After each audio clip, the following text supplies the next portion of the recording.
there. It's about your contribution. You were created to fill a unique role. That means you are needed, and it means you must do it. And so I am here to help you pull the answers out of you. What do you do best? That's your talent. What do you love to do most? That's your passion. What results matter most to you? That is mission. Where talent, passion, and mission intersect in the marketplace, that's your sweet spot as it relates to your contribution, your work. So I promise you, you do have the answers. And if you can't get them, I'll still tell you what you need to kind of get healthy. Hey, there's a reality here that a lot of people are dealing with, fear and doubt. And you have to get healthy many times before you can get clear. And so we hear that a lot with callers. Let's acknowledge that. And so let's walk through that. Even if you don't feel you've got the answers for me, let's dive into what's holding you back. And then we can get clear. 844-747-2577 is the number. 844-747-2577. I am here for you. I'm all about you. Some of you right now going, Ken, I want to call, but I'm nervous. Are you going to be tough on me? No, I'll be direct with you, but I'm here for you. Give us a call. So, saw this article from U.S. News and World Report, and boy, this is timely. 10 hobbies that can make you money. So the reality is we're seeing some good signs about the economy beginning to thaw, but we're looking at 40 plus million people out of work. So if you are still on furlough or you've been laid off and you're still in that transition season, how do you make some money to stay afloat, to cover those four walls? That's your shelter, whether it be rent or mortgage, your food, clothing, transportation, all the stuff, all right? And it can seem impossible. How do I bring in income right now? I'm competing against so many people. Hard to find something. This is a great list. Here we go. Crafts. Now, this is a little bit more than just, painting or artwork. This could be making jewelry, handmade mask. This is a big deal right now. Obviously, people want the mask, and you can make masks for people. They want to put a little personal style on it. If you've got those skills, it's great. Pet sitting, dog walking, a lot of people working from home, and they've got some additional income. They still got that discretionary income. This is a great way to offer some at-home services. So think beyond just pet sitting or dog walking. What about you who have got writing skills? Rating and reviewing products is still a thing. A lot of companies will pay you for your honest opinion about the products. And so this is a great way to just say, hey, I can consume a product and review it and get paid. Yes, you can. Tutoring. You've got some expertise. Think across the board. Don't just think in traditional education, but you could tutor or consult. I'm going to throw that in. The article didn't say consulting. But, if you've got a transferable skill and some real experience here, and somebody's got a need, great opportunity. Again, for you writers, short stories, articles, blog posts. I've got a friend who has been making really good money on the side, writing marketing articles, value-add marketing articles for companies, straight up freelance. Social media management. You got good skills and a lot of experience in social media, small and large companies.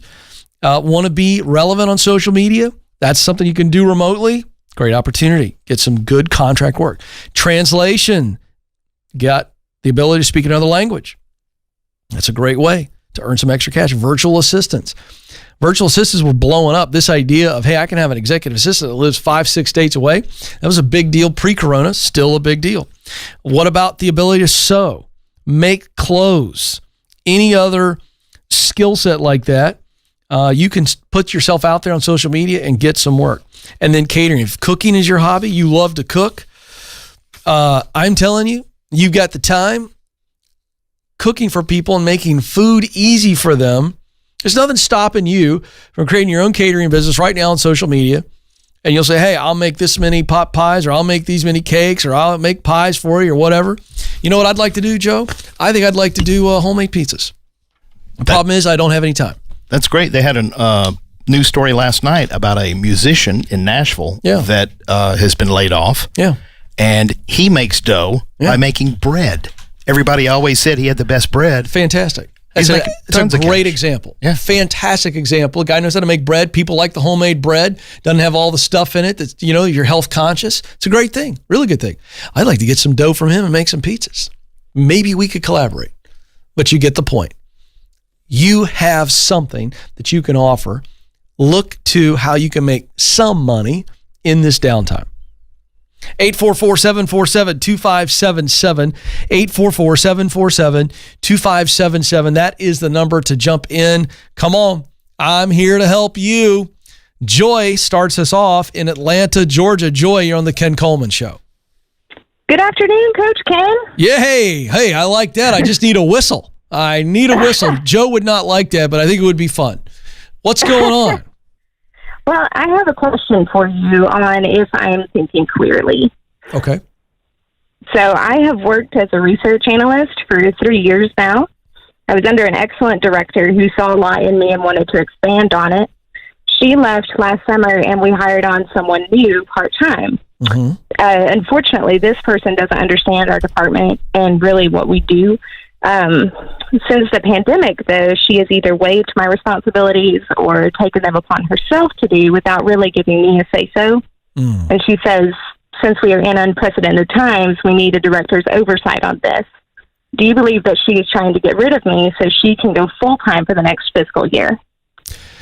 I don't know is the true answer. I don't know, but I can see where you're starting to have that thought. And now that thought's probably creating some nasty emotions for you as well, right? Yeah. Yeah. There's really no way to know, but I think your logic plays out.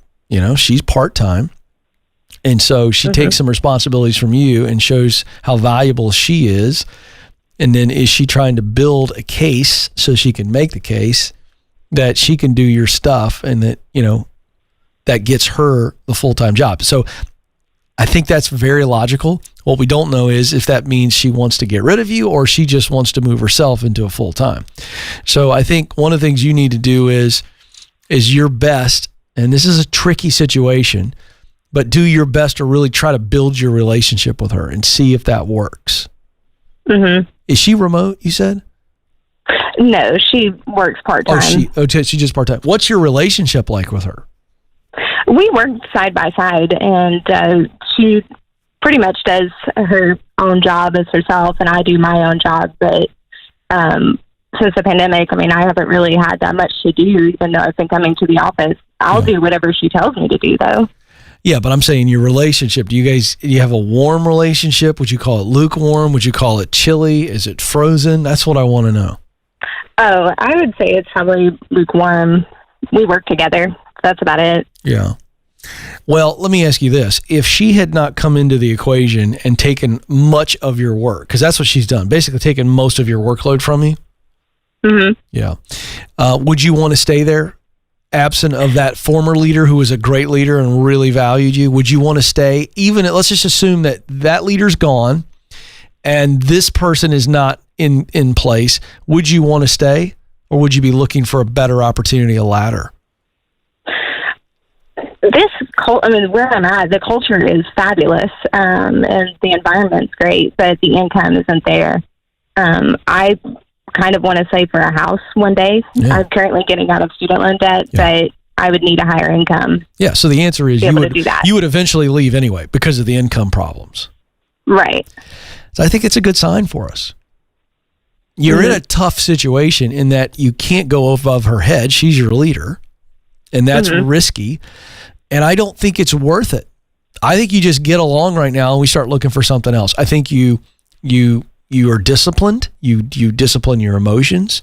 You smile and wave at her. You get along with her, and you're looking aggressively to get into a better environment where you have the kind of leader you used to have, and there's a ladder for you financially for you to grow. Mm-hmm.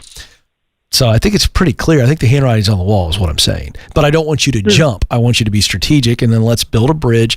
Let's find something else. If you got to hang in there for 2, 3, 4 months, you can do that because you're thinking big picture now, right? Right. Mm-hmm. Joy, I think it's time for you to fly. Don't you? I appreciate your help. Yeah. No, but I want to honestly. Do you believe that? Because I don't want you to ever just agree with me because you're on the show. That's what I'm feeling. Is that what you're feeling? Yeah, I've definitely been feeling like the past month or two, the nest has certainly been stirred. As if, you know, Yes. like almost like it's time to just go ahead and start being like what you're saying, like flying. Okay, so good. I've definitely been feeling the nest stirred. Good. I wanted to know if that's what you were feeling before you started talking to me, because I just think it's time to fly, and it's okay. It's okay. Yeah. In fact, it's very exciting, and there's nothing to be afraid of because you're going to land something before you jump out of the nest. So get along. It's going to be hard. Let me acknowledge that what I'm saying is not easy to do, because now your mind is completely transferred outside, right? I think you were holding on by a thread, and you called me, and I clipped the thread. All right. So my point is your mind is going to be other places. So you're going to have to really focus on getting along and doing the best job you can until you can move on. 844-747-2577. The chat room is going bananas. Send your questions in now. We'll get to those in just a moment. Please be brief, to the point, so that I can answer those. If you're wanting to send a chat question in, you feel like it's a little bit more complex, call right now. Madison is standing by. We've got a couple of phone lines open. And I promise I'm going to take good care of you, going to help you out. We will encourage you if we can equip you. But the goal is to equip you and get you where you want to be. So call right now. This is your opportunity. It's why we do the show. You can be watching right now on YouTube and minutes later talking to me. 844-747-2577. Let's go to Mackenzie now in Jacksonville, Florida. Mackenzie, you're on the Ken Coleman Show. Hey, how are you? I am living the dream, Mackenzie. What's going on? So I have a question about interview confidence. Okay. Currently, I'm a home health aide, and I have experience in like restaurant industry, but I have applied for a couple positions as a customer service telephone representative. And I know I have transferable skills, but I'm not necessarily confident in it since I haven't been in that specific area of customer service. So I was wondering if you had any tips on handling the interview confidently. Yeah. When is the interview? Well, I have one of those video answer interviews, the kind where you don't actually talk to the people directly. Yeah. I have one of those, and then I have two other applications that are still in recruiter review. But I've already had 2 or 3 interviews, and it seemed like I struggled on the questions about how are you a good fit for this job. Oh, okay, good. Do you remember what you said when you got asked those questions? Well, my answer is normally, well, I'm a good listener and I'm a good problem solver. But as for relevant experience, I feel like I don't really have much. Okay, hold on. And I feel like it's mainly confidence, but I think it's 100% confidence. And Mackenzie, this is going to be fun. Okay, so let me make sure I understand something. This is a telephone customer service job. So you'll be working for a company and you would be dealing with customer problems over the phone. Yes. Okay, great. So couple questions. If you were trained, and you're going to be trained, in how to deal with all these things, are you confident in your abilities to be a good student and truly learn the training and really understand how you would walk people through serving them? How confident are you in your ability to be diligent and learn the process? Very. Oh, good. So let's call that a 10. Very nice. Second question.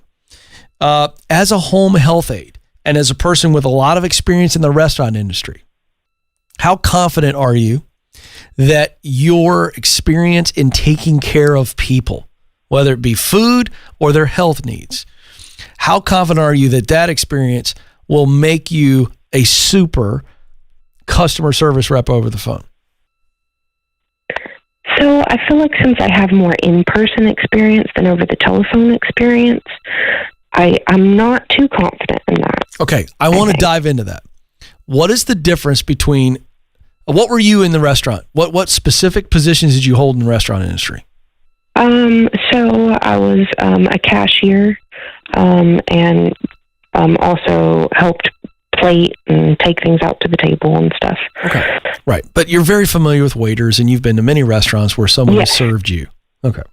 Mm-hmm. My point is, when somebody calls up and then they've got a challenge, just like they had a challenge in the restaurant, what did you do? What did you do when you were presented with customer challenges in the restaurant industry? What did you do?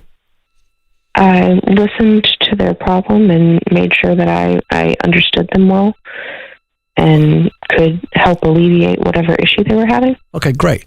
So what's the difference between a person sharing those things with you in person and over the phone? What's the difference? There's not much. Okay. Get my point? Yeah. There's no difference. There's no difference. The one thing that you have in person that you won't have on the phone is their facial expressions. But you're going to hear their emotions as they talk. Do you feel like you can discern whether a person is worried, angry? Yeah. Yeah. Okay, then. So there's no disadvantage there. Same thing with home health aid. You taking care of that patient at home, there's nothing fundamentally different than you taking care of a person over the phone. They both have needs. They both have emotions attached to those needs, don't they? Mm-hmm. Are you good at understanding the emotions attached to the need? Yes. Listen to the confidence you just said that. You said, yes. Did you hear that, Mackenzie? Yeah. Did you feel it? Yeah. Yeah. I think you're smiling right now on the other end of the phone, aren't you? Yeah. How big of a smile is it, just for those listening? Pretty frickin'. Pretty freaking big. I love it. Now, wait a second, Mackenzie. How did I know that you were smiling on the other end of the phone? Because you can hear it. And now our phone call is done, Mackenzie, because you, my friend, have all the confidence you need. You know you can do this. So the next time you do the interview, I want you to speak with the confidence that you would if you were interviewing for a position in home health aid. I want you to speak with the confidence that you would speak with if you were interviewing for a position in a restaurant. You know why? Because Mackenzie, you got this. You're great at taking care of people, aren't you? Yeah. There we go. And that is all Mackenzie needs to hear. Now, quick little nugget here for all of you out there that are just like Mackenzie, and I've been there. Oh my gosh, Mackenzie, I could tell you story after story after story of me getting myself into some small broadcasting situations, and I thought I was going to throw up before we went live. Do you know why I almost threw up? Because I had never done the broadcasting things. Joe, I'll just tell you this. I want everybody to hear this. I know what Mackenzie's feeling. Joe, the first time I did radio, it was a Saturday. I think it was January 7th, 2012, if memory serves. Yes. And Joe, I had been on stages, 12,000 people in the arena. I had done live interviews with celebrities in front of 12,000 people. Okay. I had hosted a simulcast that was broadcast to 90,000 people. So I was not a true newcomer to performing. But let me tell you folks what I had never done before. I had never hosted a live radio show. And I was freaking out. So nervous, I could barely think straight. And I'll never forget looking across at Joe when the music started and I was about ready to host the very first show, the Ken Coleman Show. My heart was going... I mean, he was freaking out and I was going, what am I doing right now? Please, God, let me pass out so that I have a viable excuse for why I can't do this show. Now, it wasn't that bad. You were good for your first time. Well, Joe, you're being kind, but you're not catching it. I was a nervous wreck. But that was all on the inside. On the outside, I'm saying, you were cool as a cucumber. I'm saying I understand Mackenzie and everybody else out there. I'm with you. Who's doing a job interview and you're in this weird situation where you've got to answer questions from a computer. So they're not even a person on the other end looking at them. It's just, Mackenzie, tell us why you are a good fit for this job. And she's talking to a camera. And I get it. Here's my point. You've got to walk through what we just did there and kind of just see that I do have what it takes. And here's the deal. Joe's being very kind. My first radio show was, in my mind, abysmal. However, I didn't choke, I didn't faint, and I got through it. And the only way I got through it was I realized that I had been live on a stage before. And while radio was very different, and I had all these monitors in front of me and clocks and Joe looking at me, and this guy's a veteran and he's been doing radio for 25 years and all the stuff that looking at me, I realized that, look, I've done this before. I know I can get through this, even though I feel like I'm going to throw up on the microphone. Okay? This is real. I get it, folks. I get it. But here's the deal. The steps I've taught on the show, they come from my own experience. So real quick on this, and we'll get to the chat room. It's really important that you get this. When you're overcome with fear and doubt, you got to know that fear and doubt are a liar. There's 3 steps. Number 1, you got to say or write out what your fear is. And I remember looking at Joe going, Joe, I'm scared out of my mind. And Joe's like, you got this. We trained. We walked through it. I'm going to get you through it. You're going to be fine. So I told Joe that I was afraid I was going to melt down and ruin radio forever. And so that's the lie. So Joe helped me deconstruct it. You're going to be fine. You're going to get through it. We trained. I'm going to get you through it. So that's deconstructing it. It's going to be okay. And then I was able to focus on, Joe says I'm going to be able to get through it. So my focus went from fear of melting down to I'm going to get through it. And that's enough sometimes. That's enough. 844-747-2577 coming up. I'm going to talk to you about what you need to tear down and what you need to build up to reach the dream job. But first to the chat room, the G Journeyman, I guess. Ken, I'm using your resume template and I've listed my previous work success with company metrics. And would they want more? 100% on time. I've been under budget. So I'm putting in some metrics with my success. Oh, I love this. Would you want more? No. Because one of the things I talk about in our resume guide and on the template is you want to put in relevant experience when you say what I've done. And that's one of the headings. So you want to put in relevant experience, but not just a job title. Because job titles don't mean a whole lot. What I want you to do is, it's okay to put the job title that you had, but I really want you to put in these were my responsibilities that I was measured on, so that they can see, oh, okay, got that. And in this situation, I love that you want to put in some metrics that you were responsible for and that you delivered on. I think that's fantastic. Heather Diane Krebs, she says, Ken, your advice and encouragement has inspired and helped me to double my salary over the last 3 years. Wow. I don't think I've helped you do anything.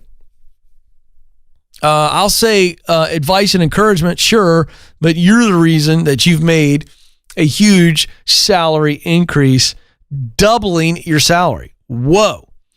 Ganesh types in, how do I quit a toxic job when I don't have a plan for where I want to go?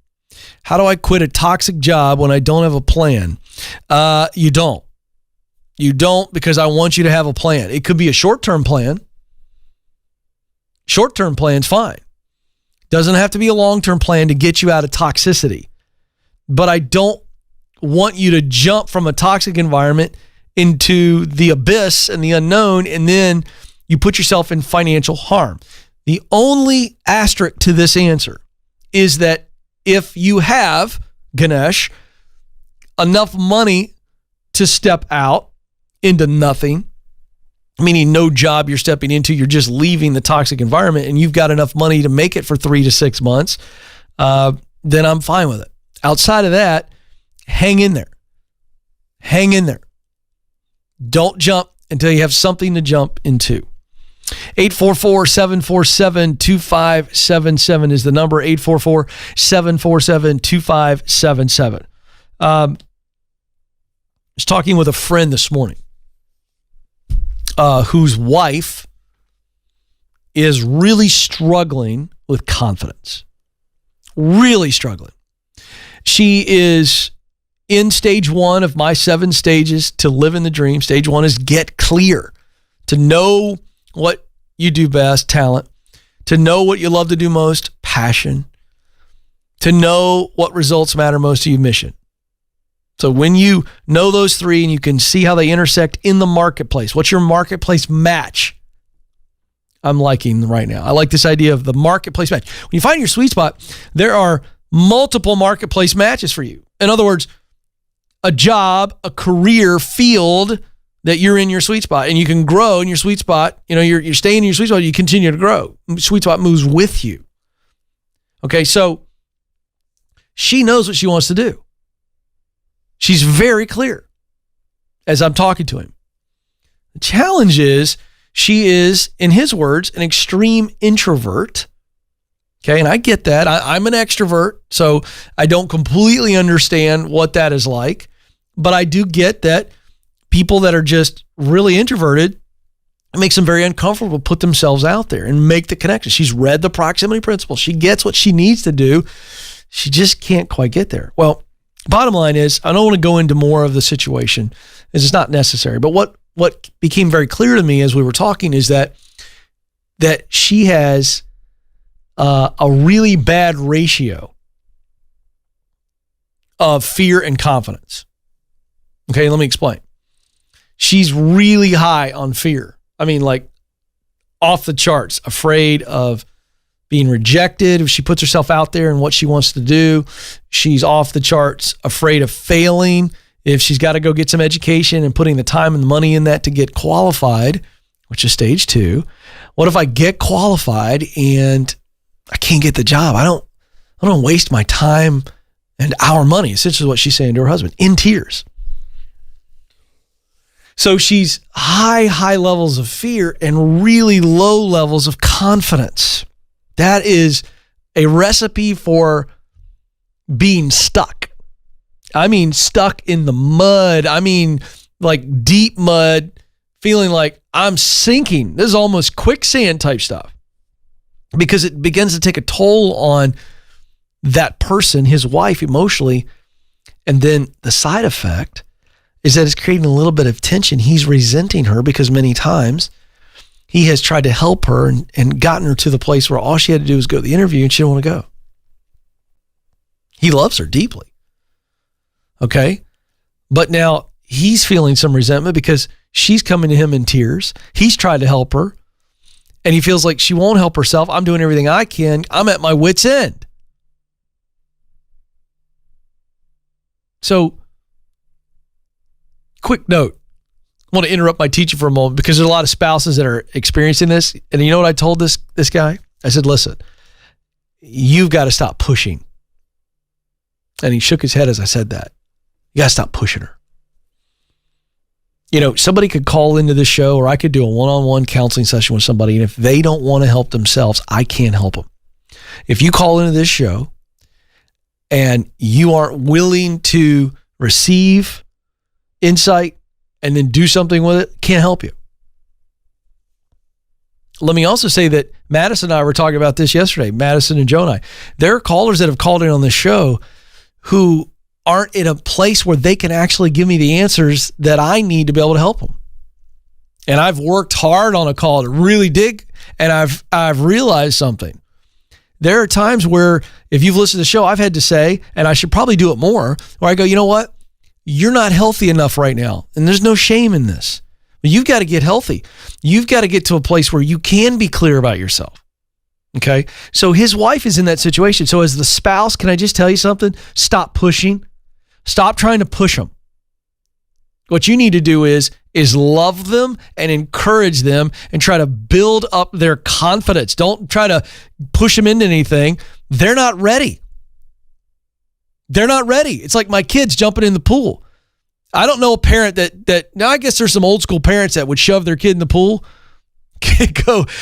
I think it's abuse. I'll tell you that. I'm kidding. But I think it's borderline that. I waited until my kids, Joe, were willing to jump into the pool. But listen, I could sit there. How many parents have done this before? Hey, come on. I promise, sweetheart. I'm going to catch you. Daddy's right here. Look how close I am to the wall. You're going to jump right here. Your chin won't even go in the water. Come on, parents. You know what I'm talking about. And your kid just stays there. Am I right, Amanda? They're just looking at you like, I don't know who you are. You're supposed to be my mom and dad, and you are pushing me into a place of danger. They're looking at you like, who are you? Am I right? Only when the child gets to the point of they believe that they're going to be saved do they jump. And you can't force the kid to jump. The kid will jump when the kid believes that they're going to be safe. That's the reality. So, back to the main point. As a spouse, if you've got a spouse or if you got a good friend or family member, brother, sister, whatever it is, father, mother, if they are high on fear and low on confidence, you can't push them. What you can do is inject some belief into them and love them and try to build their confidence and also guide them to the best of your ability to really overcome the fear. But for those of you right now, listen to me, high fear, you're going to have to tear the fear down. You got to tear the fear down. That's what you do first. This is what you need to tear down. It's like an ugly, nasty wall in your house. You want to get rid of it, or an ugly tree that's dead and it's not producing leaves and it's an eyesore. What do? We got to tear it down first before we think about planting another tree or putting in a new wall, all right, or renovating an old dilapidated house. You got to tear the fear down. And I told you how to do it. Name the fear. Put the fear on trial. Prove that it's a liar, and then focus on what is true. So we got to tear fear down. And then after we tear the fear down, by osmosis, in other words, in the process of tearing your fear down, your confidence will begin to ebb a little bit. And then we focus on building up confidence. Folks, this is huge. This is massive. Some of you won't get through stage 1 of getting clear until you deal with your fear and doubt. And you got to tear those down like ugly walls. And then you can begin to build your confidence. And a confident person is going to have an easier time figuring out what their sweet spot is. So I really want you to grab that. And again, folks, I'm learning with you as I talk to you. Thousands of callers now. And you've got to believe, or anything that I do, anything I share with you as I listen to you, it's not going to stick until you believe. So you got to tear the fear and doubt down, build the confidence up. Let's go to Layla, who is joining us in Canada. Layla, you're on the Ken Coleman Show. Hi, Ken. How are you? Layla, I am living the dream. What's going on? Not too bad. Well, funny that you talked about your first radio show and how scared you were. Now, I actually am a radio host. Are you really? I am. I do volunteer radio in my city, and I've been doing it for 4 years now. That's great. What kind of format? It's called, it's music and talk. Okay. I figured there was no Bollywood-related shows in my city, so between my husband and I, we speak 7 languages. Wow. So we just decided to start a community radio show. That's great. Yeah, so I do that voluntarily, but professionally, I just ventured into the hospitality industry just before COVID. Okay. Before that, I have my experience is in account management and sales for about 10, 12 years. Mm-hmm. And with my bad luck, obviously within 1 month of joining, I got furloughed. Oh. So now I want to know, what other skills can I acquire to make sure in the long run, it's more foolproof, it's not very dependent on the economy. Yeah. Well, that's a really good question. And I would tell you that it's got to be not just about your skills that you can acquire that make you, economy proof. It's really about the positioning that you're in with those skills. So what I mean is this: you could go acquire a ton of skills and you're already a very skilled lady, very talented, but you were working in the service industry and the service industry just got completely, put on pause. And so that had nothing to do with your skills, and so it really comes down to what I mean by the position you put yourself in is that either you work for yourself, okay, all right, and you put yourself in a financial position that if another COVID type situation happens, because A, you work for yourself, you're not going to lay yourself off, and B, because you're hopefully in a financial situation to where you could go 6 to 12 months without any income at all, you're virtually untouched. So that's where you want to be. The only way to truly be recession proof or depression proof is to put yourself in that situation where A, you're your own boss So you're not going to lay yourself off. And then again, B, you're in a financial situation to where it's not an issue. So to me, it gets down to the sweet spot again, what I teach. What would you do for yourself if you knew you couldn't fail? And I guarantee that you'd be successful. God, I would love to have like a podcast or, something where I am talking. Yeah, I love that. That's a great answer. Interacting with people. That's a great I love answer. that. I can't be in a 9-to-5 job, even though I am in that sales and marketing role in the hospitality industry, but I can't be doing that 24/7. Well, let me just say this. What if, and I don't want you to like lock in on this. This is more about creative thinking right now. What if you eventually got to a place where you did sales and marketing on your own, meaning you were freelance, essentially working for yourself, okay? Yes. And then you were also still doing your radio, or you developed a podcast that's actually about something you really, really care about. Not to say that your radio is not, but maybe you just expand your current radio show and you launch a YouTube channel and a podcast. Have you done that? I'm scared. Funny you talk about fear, and I get it. I get it. Listen, I've been there. I'm totally getting you right now. Okay, I've been so scared. When I started that radio show, you heard me talk about that earlier. It was about 3-4 weeks in where I said to Joe, would you be willing to take the recording of the radio show and download it for me, and I'm going to launch it as a podcast? And I was terrified to put it on iTunes. Would anybody listen to it? And you're already doing a radio show with your husband, correct? That's right. And that means the radio station is recording the show. Yes. Which means they could get you the audio file and you could launch a podcast tonight, correct? Yes. So here's the deal. Guess what? You could probably go buy a couple GoPros and ask the radio station if you paid for the equipment and you installed it without ruining their walls, and you could live stream your show, or if not live stream it, you could record it and then put it out on YouTube. Could you not?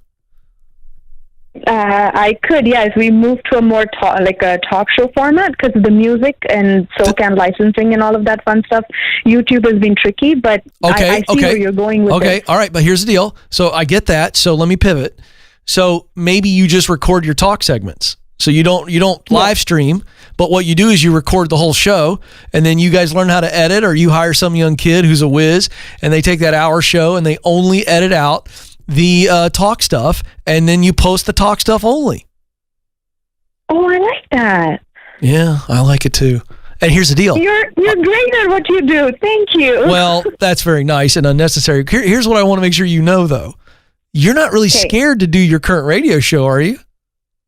No, I love it. So here's my point. I just told you why you don't need to be scared to launch your podcast. And by the way, let's do this first. And then 6 months from now, maybe we decide to launch a different podcast, but maybe about a topic that you're really deeply passionate about.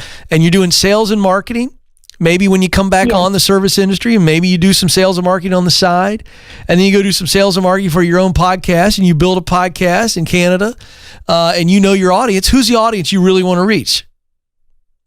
My audience is South Asian community and anywhere in Canada, but because we're on the app, we're on iTunes, basically anywhere. Guess what? Right? I got a phone call yesterday from the Philippines. Wow. Yeah, the world is flat.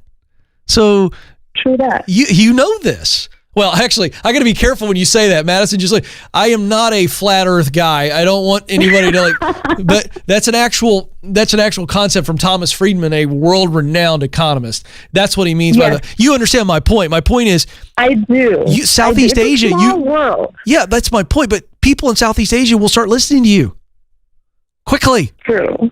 Not just people in Canada. Good grief. In Canada. I'm so excited I can't even talk. I'm very excited for you, Layla. Okay? Oh, thanks. You make me excited too. I'm really looking forward to doing some more research and working on my marketing courses to expand on Get after it. Here's the deal. Use your marketing and sales experience as your day job, whether it's in the service industry or not, or doing it for yourself, and that's going to fund your dream. And your dream is to have a radio program or a podcast and a YouTube show that services that community. You are very clear on who you want to serve and why you want to serve them. So get about it. There's no more excuses. Go, Layla, go. Our time's almost up, but before I let you go, I want you to know that you matter and you do have what it takes. Thank you so much for joining us. Until next time, this is the Ken Coleman Show. Press on.